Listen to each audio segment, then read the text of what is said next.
ప్రధానంగా మైనారిటీ ఓట్లు ముస్లిమ్స్ కానీ క్రిస్టియన్స్ కానీ ఏవైతే బీజేపీకి పడే ఓట్లు అనుకునేవన్నీ తొలగిస్తున్నారు అనేది దేశవ్యాప్తంగా ఒక చర్చ, గొడవలు ఇవన్నీ జరుగుతున్నాయి. పార్లమెంట్లో కూడా జరుగుతున్నాయి, మొన్న జరిగినటువంటి ఎన్నికల్లో కూడా. అయితే దీన్ని పకడ్బందీగా తీసుకెళ్దామంటే ఏదైతే ఎలక్షన్ కమిషన్ వాళ్ళు జిహెచ్ఎంసీ కలిసి ఈ కార్యక్రమాన్ని కార్యాచరణ చేసినప్పుడు ఫీల్డ్లో ఏముందంటే ఒక అంగన్వాడీస్ను కానీ అదేవిధంగా ఏదైతే స్వీపర్ ఉన్నారో మన జిహెచ్ఎంసీ స్వీపర్ వీళ్ళని పెట్టిరు. దాంట్లో కొంతమంది యాక్టివ్గా ఉన్న వాళ్ళని ఎవరైతే ఒక డివిజన్లో ఒక బూత్లో 7-8 బూత్లు ఉంటే ఒక ఇద్దరినేమో టెక్నికల్ పర్సన్ని పెట్టారు. వాడేమో అంతా షో చేసి చూపిస్తుంటే ఇది ఇట్లా యాప్లో ఇట్లా డౌన్లోడ్ చేయాలి, ఈ పద్ధతిలో చేయాలి, ఈ పద్ధతిలో చేయాలని. అదంతా నేను చూసిన తర్వాత కమిషనర్ గారితో మాట్లాడినా, మా డీసీలతో కూడా మాట్లాడితే, నేనన్నా మీరు క్లాస్ 4th ఎంప్లాయీని పెట్టి ఇది టెక్నికల్ సైడ్ చేయమంటే ఏడికేం జరుగుతుంది ఇదంతా, కాబట్టి ఇది పద్ధతిగా లేదని చెప్పి వార్నింగ్ ఇచ్చాం. తర్వాత కమిషనర్కు ఎలక్షన్ కమిషన్కు ఒక లెటర్ రాసి పంపించినప్పుడు కమిషనర్ గారు యాక్సెప్ట్ చేశారు. నేనన్నా ఇంత పెద్ద కార్యక్రమాన్ని తీసుకున్నప్పుడు మీ ఇష్టం ఉన్నట్టు చేసుకుంటే కరెక్ట్ కాదు కదా అని. దాంట్లో అడిగింది ఏంటంటే ఎవరైతే డెత్ అయిన వాళ్ళది మీరు డిలీట్ చేయాలి కదా అని అడిగినాం. అడిగితే ఆ ఇంటి పర్సన్ వచ్చి ఆథరైజ్ చేసి ఒక లెటర్ ఇవ్వాలన్నట, ఈ మనిషి డెత్ అయిందని. నేనన్నా మీ డిపార్ట్మెంట్లో డెత్ సర్టిఫికేట్స్ ఇస్తారు కదా, రికార్డ్ తీయండి. ఇప్పుడు మా నాయన చనిపోయింది అని నేను పోయి ఎట్లా చెప్తా అక్కడికి పోయి? మా నాయన చనిపోయిందని నేను పోయి చెప్పలేను కదా, అది మీ డ్యూటీ మీరు చేయాలి. రెండోది ఎవరైతే మైగ్రేట్ అయ్యారు అక్కడ నుంచి ఇక్కడ పోయారు, ఇక్కడ నుంచి అక్కడ పోయిన వాళ్ళది కూడా మీరు చెక్ చేసుకోండి అని చెప్పినాం. దీంతోపాటు కొత్త ఎన్రోల్మెంట్ కూడా 18 సంవత్సరాలు నిండిన వాళ్లకు ఎన్రోల్ చేయాలనేటువంటి ప్రాసెస్ కూడా చెప్పినాం. అయితే దీంట్లో ఏంటంటే కొంతమంది అంటే మా కాన్స్టిట్యున్సీలో అందరు యాక్టివ్గా చేశారని చెప్పాను, కానీ కొంతమందికి ఏంటంటే బద్ధకం ఎక్కువైపోయి చేస్తలేరు. కొంతమంది ఏమో యాక్టివ్గా చేస్తారు. వాళ్ళేమో అనుకుంటారంటే మేము ఏది రాసిస్తా చూస్తాడు కదా అనుకుంటారు. కానీ సరే, మున్సిపల్ ఎలక్షన్లు దగ్గర ఉన్నాయి, అది గుర్తుపెట్టుకోండి. అయితే దీంట్లో ఏంటంటే మీ అందరికీ రిక్వెస్ట్ చేసేది, ఈరోజు సనత్ నగర్ అసెంబ్లీ సెగ్మెంట్లో ఒకప్పుడు నేను సికింద్రాబాదు 3 సార్లు అక్కడ ప్రాతినిధ్యం వహించిన, తర్వాత ఇక్కడికి వచ్చేసరికి 3వసారి. అయితే సికింద్రాబాద్కు సనత్ నగర్కు ఉన్న డిఫరెన్స్ చాలా డిఫరెన్స్ ఉంటుంది. ఇక్కడ ఉన్న వాతావరణం, ఇక్కడ ఉన్నటువంటి ఇక అంతా మల్టీకల్చర్, అన్ని ప్రాంతాల వాళ్ళు మన వాళ్ళు అందరు కలిసి ఉండేటువంటి ప్రాంతం సనత్ నగర్. అయితే మాకు మొదటి నుంచి ఏంటంటే ఒక అలవాటు, ఓ డిసిప్లిన్గా ఉండాలనేటువంటి అలవాటు, మెయిన్ టైం సెన్స్. ఏదైతే టైమింగ్ అనేది గంట కొట్టినట్టే 10 గంటలకు పోతామంటే 9:59 అక్కడ ఉంటాం. మన కార్యకర్తలను అదేవిధంగా తయారు చేసినాం, అధికారులను కూడా అదే పద్ధతిలో తయారు చేసినాం. రెండోది, ఇదంతా నా కుటుంబం. ఈ కుటుంబానికి ఏంటంటే డే 1 నుంచి, ఈరోజు కాదు డే 1 నుంచి నాకు ఒక కార్పొరేటర్ యాక్సెస్ ఉండదు. ప్రతి కార్యకర్త డైరెక్ట్గా వచ్చి మాట్లాడేటువంటి అవకాశం అది మన దగ్గర ఉంది. రెండోది, గడిచిన 35 సంవత్సరాల నుంచి ఏ ఇంట్లో పెళ్ళైనా మన చెయ్యి కంపల్సరీ ఆ ఇంటి మీద ఉండవలసిందే. రెండోది, ఏ ఇంట్లో ఎవరన్నా చనిపోయినా కానీ మన చెయ్యి కంపల్సరీ ఆ ఇంటి మీద ఉండవలసిందే. రెండోది, రెగ్యులర్గా ప్రజలకైతే ఒక పద్ధతి, మన పార్టీ నాయకుల కార్యకర్తలకు ఏదైనా ఇబ్బందులు ఉన్నా, ఆరోగ్యపరమైన సమస్య ఉన్నా, వాళ్ళ ఇంట్లో పెళ్లి కార్యక్రమం ఉన్నా, ఇంకేదైనా కార్యక్రమం ఉంటే జర చెయ్యి పెద్దగా అవుతుంది. ఆ పద్ధతిలో మనం నడిపించుకుంటూ వచ్చినాం. రెండోది, రాజకీయాలలో కొంతమందికి అవకాశం వస్తుంది, కొంతమందికి రాదు. నా అదృష్టమో దురదృష్టమో సికింద్రాబాద్లో ప్రాతినిధ్యం వహిస్తే 9 డివిజన్లు ఉంటే మహిళలకే వచ్చినాయి, మొన్న 6 ఉంటే మహిళలకే వచ్చినాయి. వీళ్ళకి ఏంటంటే అనుమానం సినన్న కావాలని చెప్పించిన రిజర్వేషన్లు అని వాళ్ళకి అనుమానం.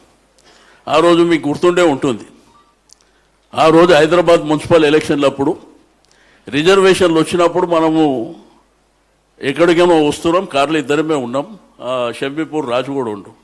అన్న ఒకసారి చూస్తావా అని మీరు ఫోన్లో అడిగితే నేనన్నా నాకు పెద్ద తలకాయ నొప్పి, నేను చూడనని చెప్పిన మీకు గుర్తుండే ఉంటుంది. సరే ఎవరైనా కానీ మన నాయకులు మన కార్యకర్తలే. అయితే మా కార్పొరేటర్లు మీరు 99 మందిని గెలిపించారు. బట్ మా కాన్స్టిట్యున్సీలో డిసిప్లిన్ ఎక్కడ ఉండదు. రెండోది మా కార్పొరేటర్లకు మాకు ఉన్నటువంటి యాక్సెస్ చాలా కుటుంబ సభ్యుల యాక్సెస్ ప్రకారం ఏ డెవలప్మెంట్ కార్యక్రమం ఉన్నా ఏది ఉన్నా కానీ వారి ద్వారానే జరిగేటువంటి కార్యక్రమాలు మన దగ్గర ఉంటాయి. అది మేము మెయింటైన్ చేసుకుంటూ వచ్చినాం. చాలామంది మీకు రాజకీయాలలో నా అనుభవం ప్రకారం చెప్తున్నా, కొంతమంది నాయకుడిగా ఎదగగానే వాడి నీడను చూసి భయపడతాడు.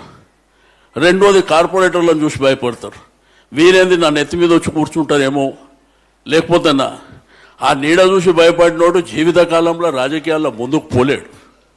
ఎందుకంటే మన శక్తి సామర్థ్యాలు ఏందో మనకు తెలిసినప్పుడు ఇతరులతోని భయపడవలసినటువంటి అవసరాలు మనకు ఉండవు.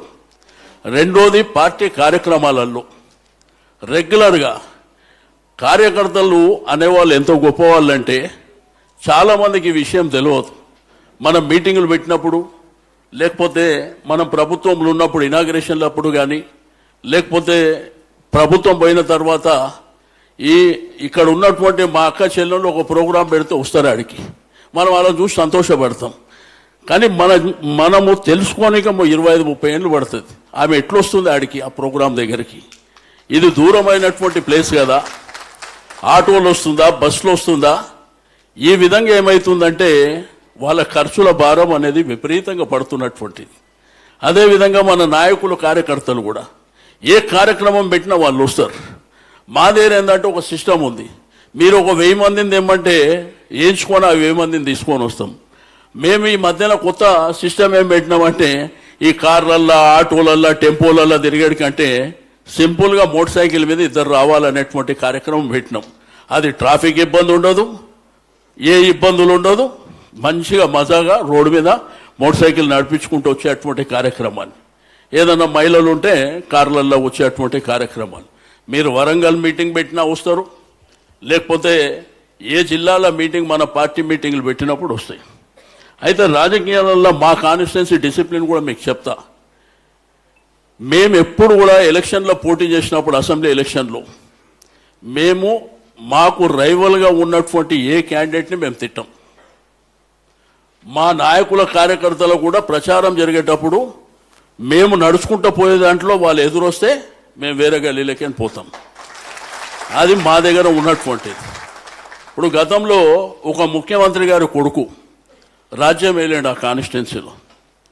నేను గెలిచిన తర్వాత దగ్గర 4-5 సంవత్సరాలు నా మీద స్టేట్మెంట్లు, ఎవడన్నా కొట్లాడుకుంటే నాకే అంట కడుతుండే, ఎవడన్నా అక్కడ జాగా ఉంటే నాకే అంట కడుతుండే. మా వాళ్ళు ఏమంతా బాయిల్ అయిపోతుండే. బాయిల్ అయిపోయి వాళ్ళు ఇట్లా ఇష్టం ఉన్నట్టు మాట్లాడుతున్నారు కదంటే మీరు మాట్లాడదని చెప్పి నేను మాట్లాడాను, మీరు మాట్లాడద్దని. ఎందుకంటే ఒక నాయకుని కథం పట్టేయాలంటే అసలు మాట్లాడకపోతేనే ఆడు కథం అవుతాడు. ఆ తర్వాత జరిగిన పరిణామాలల్లో మొన్న జరిగిన ఎలక్షన్ల సరే వాళ్ళు ఎన్ని చెప్పినా కానీ కాన్స్టిట్యున్సీలో మాత్రం ఈ 12 సంవత్సరాలు కేసీఆర్ గారి దయ వలన మేము 9.5 సంవత్సరాలు మనం అధికారంలో ఉంటే మా కాన్స్టిట్యున్సీలో మన పార్టీ నాయకులు కార్యకర్తలు కాదు, ఏ పొలిటికల్ పార్టీకి సంబంధించిన మీద కూడా చిన్న పిటి కేసు కూడా మేము పెట్టలే. చిన్న పిటి కేసు ఎవరి మీదన్నా మనం పెట్టినామా? మన వాళ్ళు వచ్చి ఎంత చెప్పినా నేను దాన్ని అలో చేయకపోతుంటే, ఏదైతే రియాలిటీగా జరిగేది దానికి సంబంధించినటువంటి డిపార్ట్మెంట్స్ ఉన్నాయి, వాళ్ళు చూసుకుంటున్నారు. రెండోది అధికారంలో ఉన్నప్పుడు అసలు సనత్ నగర్ మీ యొక్క కోఆపరేషన్, కేటీఆర్ గారు మున్సిపల్ మినిస్టర్ ఉండు కాబట్టి మీ కోఆపరేషన్తోనే అద్భుతాలు చేసినాం. అసలు సనత్ నగర్లో ప్రజలు మీరు ఏ ఎలక్షన్ ఎప్పుడు అది ఎలక్షన్లు వచ్చినా కానీ నడుచుకుంటూ తిరుగుతూ గెలుస్తాం. ఎందుకంటే ప్రజలకు ఉన్నటువంటి యాక్సెస్ మాతో ఉన్నటువంటిది. రెండోది, ఎటువంటి కార్యక్రమాలు అంటే అసలు ఇది జరగదు అనేటువంటి కార్యక్రమాలు ఏవైతే ఉంటే ఆ పబ్లిక్ ఏంది శ్రీనివాస్ యాదవ్ దగ్గర పోతే జరుగుతుందని ఆ పద్ధతిలో చేసుకుంటూ వచ్చినాం. ఇప్పుడు 2.5 సంవత్సరాలు, ఒక నెల అయితే, ఇంకా 15 రోజులు అయితే ఈ గవర్నమెంట్లో మేము ఈ 2 సంవత్సరాల 5 మాసాలలో ఏ పని కోసం మేము గవర్నమెంట్ దగ్గరికి పోలే. ఏ మంత్రి దగ్గరకో ముఖ్యమంత్రి దగ్గరకో పెళ్లి కార్డు తప్ప ఏ కార్యక్రమం ఏ పని మీద మేము పోలే. రెండోది, మా దగ్గర పని జరుగుతుంది. ఎందుకంటే మా శక్తి అది. మేము ఉన్నా లేకపోయినా అధికారంలో పని చేపిస్తాం. ఇప్పటి నా కాన్స్టిట్యున్సీలో సిమెంట్ రోడ్లు అవుతున్నాయి, సివరేజ్ లైన్లు అవుతున్నాయి, స్ట్రీట్ లైట్లు అవుతున్నాయి. వేరే ఆశ్చర్యపోతున్నారు ఎట్లా జరుగుతుందని చెప్పి. చేపించుకునే శక్తి మనకు ఉంది కాబట్టి ఆ పద్ధతిలో చేపించుకుంటున్నాం. మేము మాత్రం ఎవరి దగ్గరికి పోము, ఎవరితోని గొడవలు చేసుకోవాల్సినటువంటి అవసరం మాకు లేదు కాబట్టి మేము ఆ పద్ధతిలో మేము ముందుకు వెళ్ళుకుంటూ వస్తున్నాం. రెండోది, పార్టీ పరంగా ఈరోజు కేసీఆర్ గారి నాయకత్వం, తెలంగాణ ఉద్యమ నేపథ్యం 1969, ఆ తర్వాత జరిగిన 72, ఇవన్నీ మనం చూడలే. స్వాతంత్రం 1947 సంవత్సరంలో కూడా మనం చూడలే. కానీ తెలంగాణ ఉద్యమాన్ని కళ్ళారా చూసినటువంటి వ్యక్తులం ఇక్కడ మనం అందరం ఉన్నాం.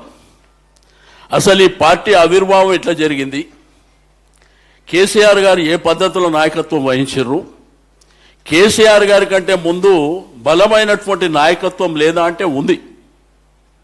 ఎంఐఎంలు ఉన్నారు, కానీ కేసీఆర్కు ఉన్నంత నాలెడ్జు, కేసీఆర్ గారికి ఉన్నంత తెలివితేటలు, ఉద్యమ స్ఫూర్తి, పోరాట పటిమ, రెండోది తెలంగాణ భూభాగం మీద ఉన్నటువంటి ఆయనకు ఉన్నటువంటి ఐడియాలజీ ఎవరికి లేదు. కాబట్టి మీరు చూస్తారు రాజకీయాలల్లో చిల్లర బొల్లరుగా మాట్లాడే వాళ్ళని చూస్తారు, బయట వాళ్ళు పక్కన పెట్టి మన ముఖ్యమంత్రి గారిని చూస్తారు. మాట్లాడితే బూతు మాటలు మాట్లాడే ముఖ్యమంత్రిని కూడా మనమందరం మన కళ్ళారా చూస్తాం. కానీ కేసీఆర్ గారి పరిపాలన సరే, తెలంగాణ ఉద్యమ పోరాటం ఎట్లొచ్చింది ఏంది అనేది నాకంటే మీ అందరికీ బాగా తెలుసు కాబట్టి దాని జోలికి పోకుండా వచ్చినటువంటి రాష్ట్రాన్ని ఎన్ని అద్భుతాలు చేశారు. మీరు గ్రామాలలో, హైదరాబాద్లో మనం ఉంటాం కాబట్టి మనకు చాలా తక్కువ తెలుస్తుంది. మన బంధువులు గ్రామాలలో ఉంటారు కాబట్టి మనకంటే ఎక్కువ తెలుస్తుంది. అక్కడ నీళ్లు లేక, కరెంటు లేక, వాళ్లకు చెరువు ఎండిపోయి రకరకాల సమస్యలు, ఆ రకరకాల సమస్యల మధ్యన 65 సంవత్సరాలు గడిచిపోయింది. ఆ గడిచిపోయినటువంటి దరిమిల కేసీఆర్ గారు వచ్చిన తర్వాత 24 గంటల కరెంట్, అందరు ఆశ్చర్యపోయారు, దేశమే అబ్బురపడ్డది, ఎట్లిస్తారు 24 గంటల కరెంట్ అని. ఆ తర్వాత మిషన్ కాకతీయ ద్వారా భూగర్భ జలాలు పెంచుకోవడం, ఇరిగేషన్ ప్రాజెక్టుల ద్వారా, మిషన్ భగీరథ ద్వారా ఇంటింటికి నీళ్ళు ఇచ్చేది. ఇప్పుడు చూడు, ఒకప్పుడు గ్రామాలలో మనం ఊర్లోకి పండుగల పూట పోతే మా అక్క చెల్లెళ్ళు బిందెలు ఎత్తుకొని పోతుండే. కానీ ఎండాకాలం చెరువు ఎండిపాయే, బావి ఎండిపాయే. అసలు బతుకమ్మ పండుగ పుట్టిందే అక్కడ. చాలామందికి తెలియదు బతుకమ్మ అంటే. ఆ రోజు ఏంటంటే కష్టపడి కష్టం చేసి పొద్దున్న లేచి పొలం దగ్గరికి పోయి మరి దుక్కి దున్ని ఎరువు చేతిలో పంట వచ్చిన తర్వాత పోతే గిట్టుబాటు లేకపోతే ఆ అక్కజల్లంలో ఆడ గట్టు మీద కూర్చొని మా బతికేంది బతుకమ్మ అనేటువంటి పాట స్టార్ట్ అయింది అక్కడ.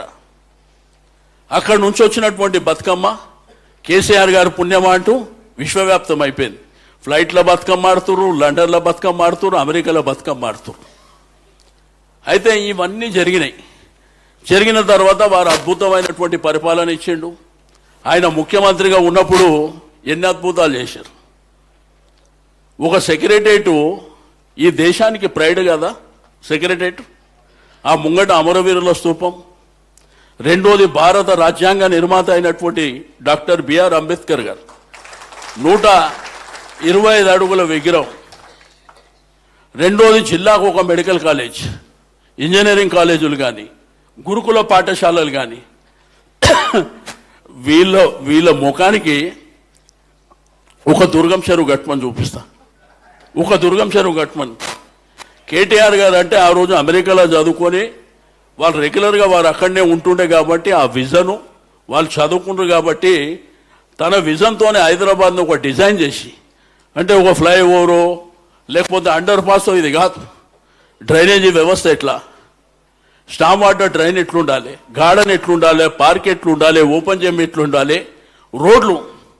కరోనా వైరస్లో అందరు ఇళ్లలో పండుకుంటే కర్ఫ్యూ అయ్యి ఇంట్లోకి బయటికి వెళ్ళకపోతే వారం రోజులు రోడ్డు మీదకి బయటకు వస్తే అన్ని రోడ్లు వచ్చేసినాయి. ఎట్లా వచ్చినాయి?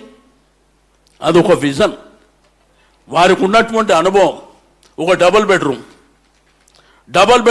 బెడ్రూమ్ టీవీలో చూస్తారు, మీరు పేపర్లో చూస్తారు, ముఖ్యమంత్రి డబుల్ బెడ్రూమ్. ఎవరిని అయ్యా జాగిర్రా నాయన, అది కట్టింది మనం కదా, 1,00,000 కట్టినాం కదా, 1,00,000 కట్టినాం. మన కండ్ల మూట బడ్డి విక్రమార్క గారిని అయితే తీసుకుపోయి చూపించిన. కాబట్టి ఇవన్నీ జరిగినాయి. ఇప్పుడు ఏంటంటే అధికారం మన చేతిలో లేదు. పోనీ ఏమైనా అద్భుతాలు చేసిండ్రా ఈ 2.5 సంవత్సరాల్లో? బూతు మాటలు తప్ప అద్భుతాలు ఎక్కడ ఉన్నాయి? ఎక్కడన్నా డెవలప్మెంట్ మీద, వెల్ఫేర్ మీద ప్రజలకు ఆ రోజు మేనిఫెస్టోలో చెప్పినటువంటి 200, 500 ఇస్తానని మహిళలకు మోసం చేశారు. ఫీజు రియంబర్స్మెంట్ అని చెప్పి దాన్ని మోసం చేశారు.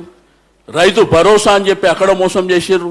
ఒకటా రెండా చెప్పుకుంటూ పోతే ఎన్నో ఉన్నాయి. అయితే ఈ మధ్యకాలంలో కేటీఆర్ గారు చాలా ఉధృతంగా ముందుకెళ్తారు, ఉధృతంగా మాట్లాడుతారు. మాట్లాడినప్పుడు కొంతమంది బాగా మాట్లాడుతుండంటారు, కొంతమంది ఏమంటారు ఈయనకు అహంకారం ఎక్కువ అని చెప్పి కొంతమంది మాట్లాడుతారు. నేను అడుగుతాను మీ అందరికీ, కేసీఆర్ గారు ఎవరు? కేసీఆర్ గారు ఎవరు? మీ తండ్రి లాంటి వాళ్ళు. కేసీఆర్ గారు ఎవరు? జాతిపిత. ఆయన కన్న తండ్రి కదా, కేటీఆర్కు కన్న తండ్రి కదా. నువ్వు నీ కొడుకునో మీ అన్ననో మీ నాయననో అంటే నువ్వు ఊకుంటావా? ఇంటికాడ కొట్లాటైతే మరి అలా తండ్రిని పట్టుకొని పేగులు మెడలేస్తా, తొక్కుతా. ఇప్పుడు తొక్కడానికి కూడా పర్సనాలిటీ మనలాగా ఉండాలి కదా. తొక్కడానికి కూడా నేను మెడల్ వేసుకుంటా, దీనికి ఆ కోటిలాడనికే ముఖ్యమంత్రి పదవి ఇస్తాడు ఎవడన్నా? కాబట్టి ఒక ఒక ఒక కొడుకుగా ఆ తండ్రిని అన్నప్పుడు ఆ కొడుకు బాధ, ఆవేదన ఎట్లుంటుందో అది గుర్తుకు పెట్టుకోకుండా అటు సైడ్ ఏమో వాడు ఇష్టం ఉన్నట్టు మాట్లాడవచ్చు, కానీ మేము మాత్రం మాట్లాడొద్దు. ఇవి జరుగుతున్నాయి. కేసీఆర్ గారు 9 ఏళ్ళ పరిపాలన చేశారు. ఏ రోజన్నా బూత్ మాటలు మాట్లాడుతుండేనా? కేటీఆర్ గారు మున్సిపల్ మినిస్టర్, ఐటీ శాఖ మంత్రి ఉండే. ఆయన విశ్వవేదికల మీద ఎంతోమంది ఎంఐఎంల మధ్యన మన రాష్ట్రానికి ఇండస్ట్రీస్ చేయడానికి అద్భుతంగా మాట్లాడుతుండే. ఆ రోజు మంత్రిగా ఉన్నప్పుడు ఆయన మాట్లాడిండే ఇట్లా. మరి ఏ తండ్రి పట్టుకొని ఎవడో మాట్లాడితే ఏ కొడుకు ఊకుంటాడండి ఈ దేశంలో? అది కదా రక్త సంబంధం అనేది. కాబట్టి ఇవన్నీ మనం పరిగణనలోకి తీసుకోవాలి. రెండోది ఏంటంటే మన ప్రభుత్వం కళ్ళు మూసుకొని వస్తుంది, దాంట్లో అనుమానం ఏం లేదు. ఇప్పుడు 10 సంవత్సరాలు పరిపాలన చేసినప్పుడు మనకు కూడా కొంత రిలాక్స్గా ఉండేటువంటి వాతావరణం ఉండాలి కదా. ఎప్పుడు చూసినా కానీ బిజీ బిజీ బిజీ బిజీ, ఇక్కడ వరకు అక్కడ వరకు ఇదే పని అయిపోయాయి. ఓకే, ప్రజలు అవకాశం ఇచ్చిండ్రు, అద్భుతాలు జరుగుతాయి అనుకున్నారు, చుక్కలు చూపిస్తారు. కాబట్టి ఇవన్నీ కార్యక్రమాలు మనం చేసుకుంటూ వచ్చినప్పుడు మీ అందరూ కూడా రిక్వెస్ట్ చేసేది ఒకటే, ఏ డిసిప్లిన్ అయితే మనం మెయింటైన్ చేసుకుంటూ పోతున్నామో అదే పద్ధతిలో కొంత డెప్త్కి వెళ్ళండి. ఎందుకంటే ఒక ప్రమాదమైనటువంటి గంటిక ఈ ఎస్ఐఆర్. ఈ ఎస్ఐఆర్ ఏదైతే భారత రాజ్యాంగం ప్రకారం డాక్టర్ బిఆర్ అంబేద్కర్ గారు రచించినటువంటి ఇది మన యొక్క హక్కు. ప్రజాస్వామ్యంలో పౌరుని హక్కు. నాకు ఓటు అనేది నా జన్మ హక్కు. అది తీసేయడానికి వాడేవాడు. కానీ మీ అందరికీ నేను ఒకటే చెప్పేది ఏంటంటే, మనం ఇన్ టైంలో కూడా చేసుకోకపోతే వాడు పబ్లిష్ చేసిన తర్వాత నువ్వు ఏం చెప్పినా వినడు. వాడు డెమాలిష్ చేసుకుంటూ వెళ్ళిపోతాడు. కాబట్టి దయచేసి మీకు అందరు రిక్వెస్ట్ చేసేది ఏంటంటే, కావాలంటే మళ్ళీ ఒక ట్రైనింగ్ పెట్టుకుందాం, మీకు డీటెయిల్గా పిన్ టు పిన్ మీకు ఇస్తాం. ఈరోజు మనం యాప్ మీరు ఎలక్షన్లో చూసారు, ఆ రోజు మనోడు సాయి మీకు ఒక యాప్ ఒకటి తయారు చేసి ఇచ్చారు. ఆ యాప్ ఇచ్చినప్పుడు ఏం చేశారు, ఆ పద్ధతి ప్రకారం మనం చేసుకుంటూ పోయినాం. అది చాలా బాగుంది. అది మళ్ళీ ఒకసారి మీకు యాక్సెస్ ఇప్పిస్తాం, దాని ప్రకారం చేసుకొని పోవాలి. దీంతోపాటు మెంబర్షిప్, ఈ మెంబర్షిప్ కార్యక్రమాన్ని కూడా మొన్న కేసీఆర్ గారి నాయకత్వంలో మీటింగ్ అయినప్పుడు డిజిటల్ మెంబర్షిప్ చేయాలని. ఎందుకంటే మన బస్తీలలో అందరూ చదువుకొని ఉన్నారు, యంగ్ పిల్లలు ఉన్నారు, మీకు కూడా అనుభవాలు ఉన్నాయి కాబట్టి. రెండోది ఏంటంటే, ఒకవేళ మనం డిజిటల్ చేస్తే ఏమవుతుందంటే మనకు అక్కడ ఉన్నటువంటి ప్రజలకు యాక్సెస్ చాలా దగ్గరగా డెవలప్ అవుతుంది. రెండోది వాళ్ళ డీటెయిల్స్, రెసిడెన్షియల్ అడ్రస్తో పాటు వాళ్ళ ఫోన్ నంబర్ కానీ వాళ్ళ బర్త్డే కానివ్వండి, అవన్నీ కూడా దాంట్లో వస్తాయి.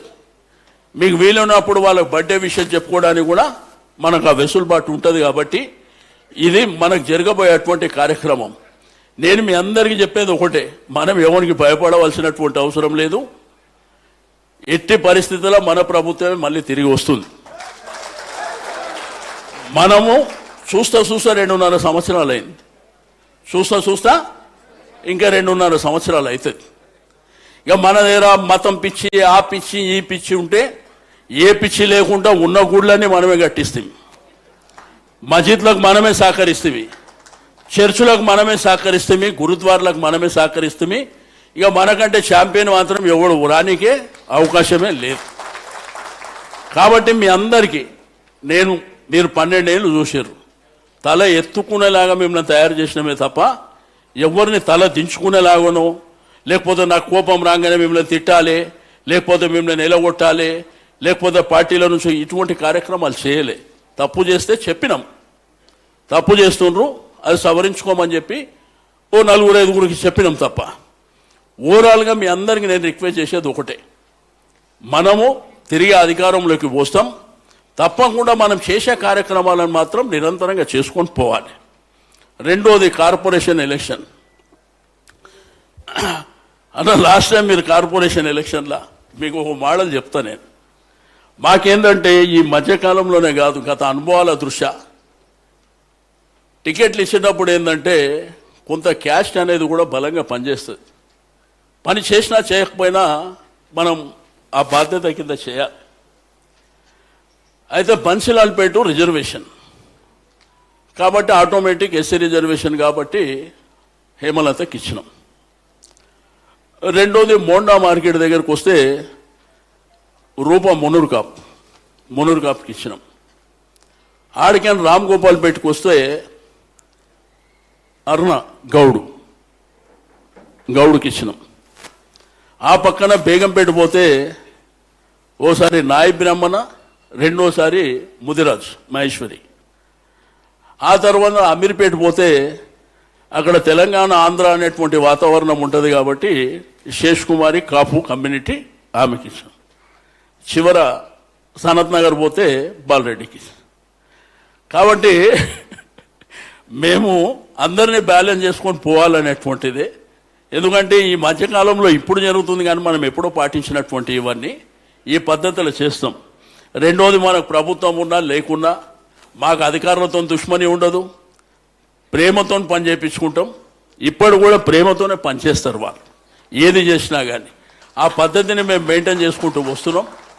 కాబట్టి ఈరోజు ఈ యొక్క కార్యక్రమం ద్వారా రెండోది, మా సనత్ నగర్ వాళ్ళు ఫస్ట్ టైం వచ్చారు, రెగ్యులర్గా ప్రోగ్రాంలలో కలుస్తారు కానీ మిమ్మల్ని ఒకసారి చీఫ్ గెస్ట్గా వస్తే మా వాళ్ళు కూడా సంతోషపడతారనేటువంటి ఉద్దేశంతో మీరు నంబర్ ఆఫ్ కార్యక్రమాలు మా సనత్ నగర్లోనే చేశారు.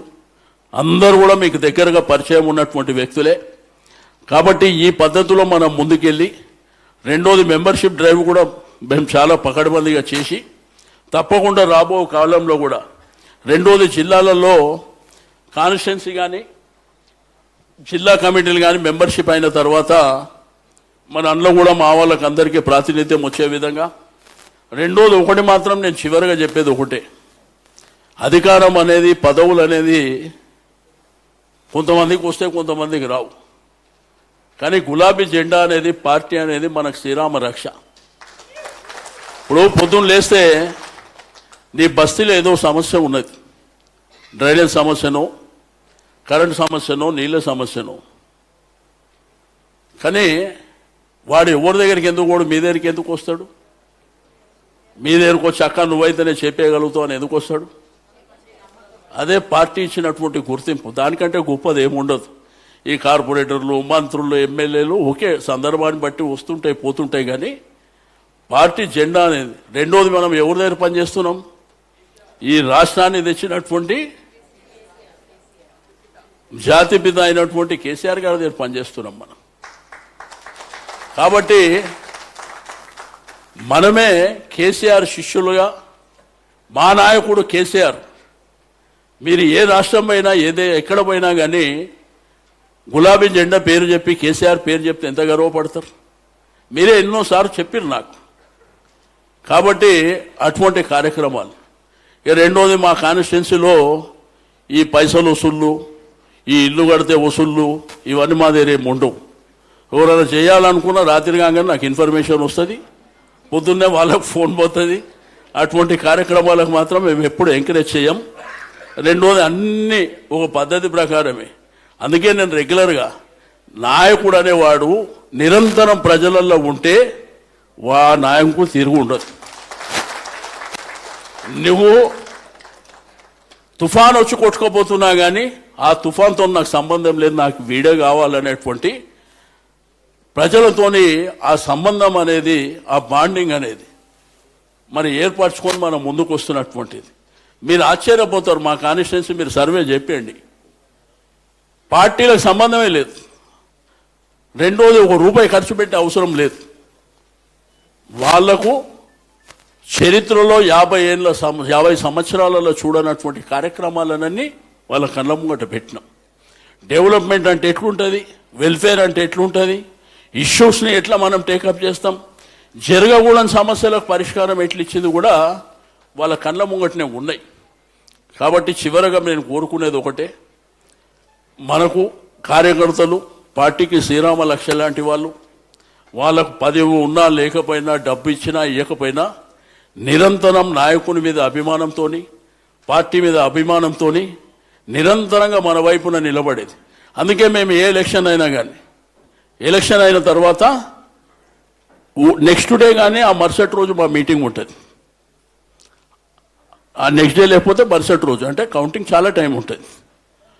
ఆ రోజు మీటింగ్లో ఇప్పుడు ఇంక పోలింగ్ అయిపోయింది, రాత్రి కాగానే రకరకాల వార్తలు, తెల్లారి కాగానే రకరకాల వార్తలు. బట్ నా మీటింగ్ పిలిచిన 2 మాటల కోసం పిలుస్తా అందరినీ. ఓడినా గెలిచినా నాది బాధ్యత, ఎవరు టెన్షన్ పెట్టుకునేది లేదు అని చెప్పి పంపించేస్తాం. ఎందుకంటే రకరకాల మనకు తెలుసు కదా, రాజకీయాలల్లో ఓడిపోయినా మనకు పుసుకున లైన్ కడుతున్నాడు వచ్చి, నేను బాగానే చేసినా వాడు పని చేయలే అంటాడు. ఇప్పుడు అవన్నీ ఓడిపోయాలి, మన కిస్మత్ లేకుంటే మనం ఓడిపోతాం తప్ప ఎవరి మీదనో అని అనవసరంగా అవన్నీ మన దగ్గర చేయం. కాబట్టి ఇప్పుడు కరెక్ట్ 12 బాగా అవుతుంది. మళ్ళొకసారి మీ అందరికీ చెప్తున్నా, మీ అందరికీ శుభాకాంక్షలు. నా కుటుంబంలో నా కొడుకు ఎంతనో, నా తమ్ముడు ఎంతనో, మీరంతా అనేది అన్నముంగడ చెప్పేది కాదు.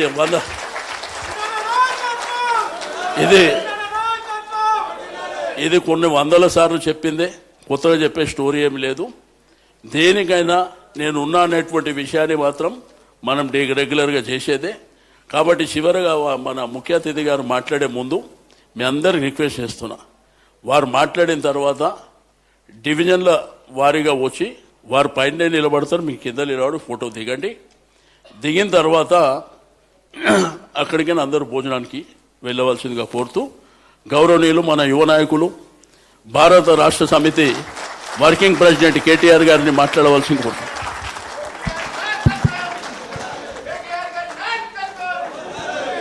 జై తెలంగాణ. అందరు బాగున్నారా? శ్రీనివాస్ యాదవ్ గారు ఉన్నారు కదా, బాగానే ఉంటారు మీరు. గౌరవనీయులు పెద్దలు, మరి క్రమశిక్షణతో సమయపాలనతో, ఒక వ్యూహంతో, ఒక ప్రణాళికతో పకడ్బందీగా